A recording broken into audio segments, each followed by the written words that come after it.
वगण मां अव्हांखे ख़बर ॾींदा हलूं त वगण में पाकिस्तान ख़ासकेली राजूनी इतिहाद जा अॻवान सिटी प्रेस क्लब पहुची विया आहिनि। सहाफ़ियुनि सां मुलाक़ात इन मौक़े ते अॻवाननि नज़ीर ख़ासकेली, इम्तियाज़ ख़ासकेली, मोहम्मद बख्श, यासिर अली ऐं सैयद ख़ासकेली ॿुधायो त कंबर ज़िले में रहंदड़ ख़ासकेली बिरादरी खे नज़रअंदाज़ कयो वियो आहे ऐं हिननि जा मामला हल करण जूं पूरियूं कोशिशूं आहिनि। पाकिस्तान ख़ासकेली राजूनी इतिहाद हिकु मज़बूत फलाही तंज़ीम आहे जंहिंजो कम इंसान जी ख़िदमत आहे। असीं बिना फ़र्क़ जे सभिनी जे हक़नि जी ॻाल्हि करियूं था। हिननि वधीक चयो त ख़ासकेली बिरादरी सिंध में वॾी अक्सरियत रखंदड़ बिरादरी आहे ऐं खेनि के बि सहूलियतूं न मिली सघियूं आहिनि। ख़ासकेली बिरादरी पंहिंजी औलाद खे वधि खां वधि तइलीम ॾियारनि, छो त तइलीम सां ई सभु ऊंदाहि ख़तम थी वेंदी आहे।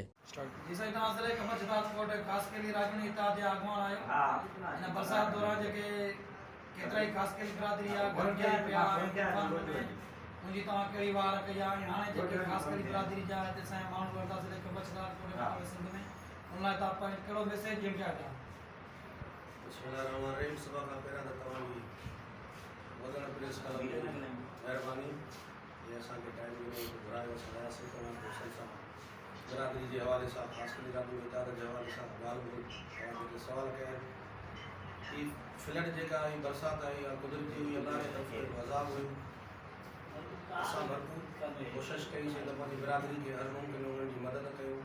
जेतिरी असांजी पहुच हुई पंहिंजे बिहाफ ते बिरादरी जे हिसाब सां असां पंहिंजी बिरादरी दी, पर उन खां अलावा मुख़्तलिफ़ बिरादरियुनि जेके मज़लूम हुया, मज़लूम त पूरो जेको असांजो डिस्ट्रिक्ट ई जेको हुयो तक़रीबन सभिनी जेके पंहिंजे वार पंहिंजी हैसियत वार उन्हनि जी मदद कईसीं, उन्हनि खे राशन वठी ॾिनोसीं, उन्हनि खे टेंट वग़ैरह जेका बि मतिलबु ज़रूरत जूं शयूं हुयूं उहे उन्हनि खे मुहैया कयोसीं जेतिरी असांजी पहुच हुई।